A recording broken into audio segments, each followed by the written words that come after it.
আসসালামু আলাইকুম। বাজারে গিয়ে ইংরেজি বলতে ভয় লাগে? বিদেশে যাচ্ছেন বা অন্য কোথাও যাচ্ছেন যেখানে আপনার ভাষার সাথে তাদের ভাষা ম্যাচ খায় না, সো তখন গিয়ে কিভাবে কেনাকাটা করবেন? আসুন আজকে কিছু কমন ডায়লগ আপনাদেরকে শিখিয়ে দিই, যেগুলো আপনি সহজে ইউজ করে যে কোনো জায়গায় যে কোনো ভাষার মানুষের সাথে কমিউনিকেট করে বাজার করে আনতে পারবেন।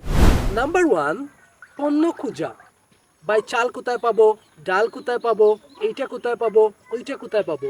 এগুলোকে যদি আমরা একটি সেন্টেন্সে এক্সপ্লেইন করতে চাই, তাহলে আমরা এভাবে বলতে পারি, excuse me, where can I find rice, where can I find clothes, where can I find something. যেটা আপনার চাহিদা সেটা খুঁজে বের করতে পারেন। দোকানে গিয়েছেন আর আপনি পণ্যদ্রব্যের দাম দর করবেন না, তা কি করে হয়? সো আসুন দেখি কিভাবে পণ্যদ্রব্যের দাম ইংরেজিতে করা যায়। সো ধরেন এটা একটি পণ্য। সো আমরা এই পণ্যটি দেখিয়ে বলবো, what is the price of this product, what is the price of this product, what is the price of পোটাটো, what is the price of onion.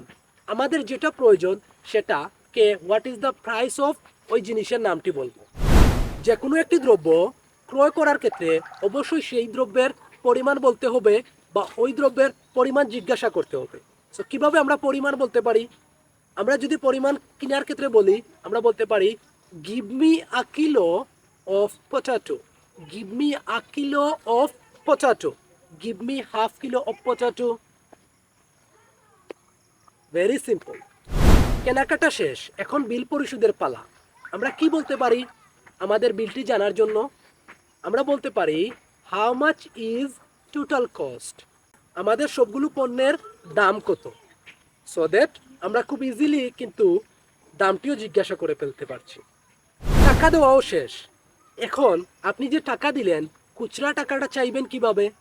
আপনি বলতে পারেন, give me the change, give me the change. তখন দোকানি আপনার খুচরা টাকাগুলো দিয়ে দিবে। সো কেনাকাটা শেষ, টাকা পেমেন্ট করাও শেষ, দোকানদারকে একটা থ্যাংক ইউ বলে দোকান থেকে লিভ করবেন। সো এই ধরনের ইন্টারেস্টিং টপিক আরও পেতে চাইলে আমাদের সাথে যুক্ত হয়ে যান। আইএলস উইথ শুভতে সাবস্ক্রাইব এবং ফলো দিয়ে।